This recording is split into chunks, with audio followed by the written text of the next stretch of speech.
Cake তৈরি করার ঝামেলা ছাড়াই মাত্র ১০ মিনিটেই তৈরি করে নিতে পারবেন এই মজাদার তুলতুলে নরম মালাই কেকটি। আসসালামু আলাইকুম everyone, welcome to Afsara's mini kitchen. দুনিয়ার সবচেয়ে সহজ আর সবচেয়ে মজাদার ডেজার্ট বা মালাই কেক মনে হয় এটাই। এটা যতবার তৈরি করেছি সবাই খুবই পছন্দ করেছে। ঘরেই থাকা ২ থেকে ৩টি উপকরণে তৈরি করে নেওয়া যাবে এই মজাদার মালাই কেক বা ব্রেড মালাই ডেজার্ট। প্রথমে আমি দুধের মালাইটা তৈরি করব। একটা প্যানে নিয়ে নিচ্ছি ২ টেবিল চামচ চিনি। মালাইয়ের কালারটা যেন অনেক বেশি সুন্দর হয়, তাই প্রথমে এই চিনিটা দিয়ে ক্যারামেল তৈরি করে নিব।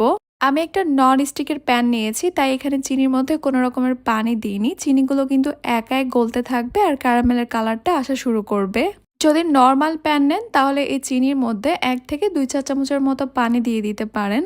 চুলার হিটটা হাই মিডিয়ামের মাঝামাঝি থাকবে আর ক্যারামেলের কালার আসার পর কিন্তু অনবরত নাড়তে থাকতে হবে পছন্দ মতো কালার আসা পর্যন্ত।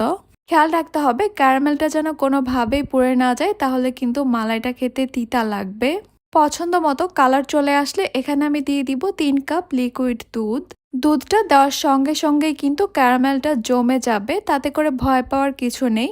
কিছুক্ষণ নেড়েচেড়ে জাল করে নিলেই কিন্তু ক্যারামেলটা গলে দুধের সঙ্গে খুব ভালোভাবে মিশে যাবে। ক্যারামেলটা গলে গেলে খুবই সুন্দর একটা কালার আসবে। আর আপনারা যদি এই কালারটা না চান, মালাইয়ের কালার যদি সাদাই রাখতে চান, তাহলে এই ব্যাপারটা টোটালি বাদ দিতে পারেন।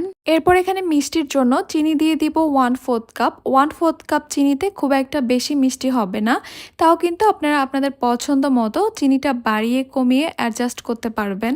এবার দিয়ে দিচ্ছি এখানে আমি 1/3 কাপ গুঁড়া দুধ। গুঁড়া দুধটা দিলে অনেক বেশি সময় ধরে জাল করে মালাইটাকে ঘন করতে হবে না। এবার অনবরত নেড়েচেড়ে দুধ চিনিটাকে খুব ভালোভাবে মিশিয়ে নিব।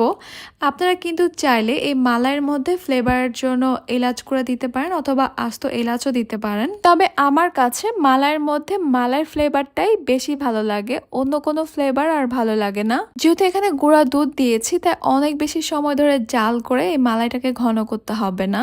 ৩ কাপ লিকুইড দুধ কমে ২ কাপে চলে আসলেই কিন্তু আমাদের মালাইটা তৈরি হয়ে যাবে। এর চেয়ে আর বেশি ঘন করলে কিন্তু পাউরুটির মধ্যে মালাইটা ঢুকতে চাইবে না। চুলার হিটটাকে মিডিয়ামে রেখে প্রায় ৭-৮ মিনিটের মতো অনবরত নেড়েচেড়ে দুধটাকে জাল করে নেওয়ার পর কিন্তু আমাদের এই মালাইটা তৈরি হয়ে গেছে। এবার এই মালাইটাকে আমি চুলা থেকে নামিয়ে নিচ্ছি।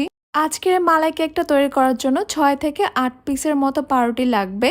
আমি এখানে কয়েকটা পাউরুটি স্লাইস নিয়েছি। এগুলোর চারপাশ থেকে আমি ব্রাউন অংশটাকে কেটে বাদ দিয়ে দিব। সবগুলো পাউরুটির ব্রাউন অংশটা কেটে বাদ দিয়ে আমি এভাবে রেডি করে নিয়েছি। এবার একটা স্কোয়ার শেপ বোলের মধ্যে আমি পাউরুটিগুলোকে সেট করে নিচ্ছি। আপনারা চাইলে এখানে কেক মোল্ডও নিতে পারেন। আমি ৩ পিস একসঙ্গে করে ২ পাশে মোট ৬ পিস পাউরুটি নিয়েছি। এবারে পাউরুটিগুলোর উপরে আমি মালাইটা দিয়ে দিচ্ছি, তবে মালাইটা খুব অতিরিক্ত গরম না, কিছুটা ঠান্ডা হয়েছে। আবার একদম ঠান্ডা মালাইও কিন্তু এখানে দেওয়া যাবে না। যতটুকু মালাই তৈরি করেছিলাম সবগুলো মালাই কিন্তু আমি এখানে দিয়ে দিচ্ছি। মানে মালাইটা এভাবে দিতে হবে পাউরুটির পিসগুলো যেন মালাইয়ের মধ্যে খুব ভালোভাবে ডুবে থাকে। মালাই কম হলে পাউরুটিগুলো কিন্তু তুলতুলে নরম হবে না, তাই মালাইটা একটু বেশি করেই দিতে হবে। এই মালাই কেকটাকে দেখতে আরো বেশি সুন্দর আর লোভনীয় লাগার জন্য আমি উপরে ছড়িয়ে দিচ্ছি কিছু কাঠবাদাম আর পেস্তা বাদাম কুচি। আপনারা কিন্তু চাইলে এখানে আপনাদের পছন্দ মতো অন্য যে কোনো বাদাম বা ড্রাই ফ্রুটস দিয়ে সাজিয়ে নিতে পারেন। আপনারা কিন্তু দেখতেই পাচ্ছেন এখনই বেশ অনেকটা মালাই ব্রেড টেনে নিয়েছে।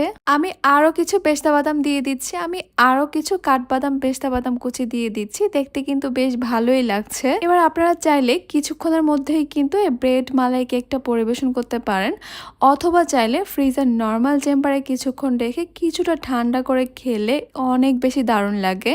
আমি তো কিছুক্ষণ ঠান্ডা করেই পরিবেশন করব, কারণ যে কোনো ডেজার্ট একটু ঠান্ডা ঠান্ডা খেতেই বেশি ভালো লাগে। এই মালাই কেকটা খেতে এত বেশি তুলতুলে নরম হয়েছে, আপনারা যদি একবার বাসায় তৈরি করে খান তাহলেই শুধুমাত্র বুঝতে পারবেন। যতবার আপনারা এই মালাই কেকটা মুখে দিবেন আপনাদের কাছে মনে হবে অমৃত কিছু একটা যেন খাচ্ছেন। অনেক বেশি সফট আর অনেক বেশি তুলতুলে নরম হয়েছে এই ব্রেড মালাই কেকটা। আমি একদমই সহজভাবে একটা ডেজার্ট রেসিপি শেয়ার করেছি।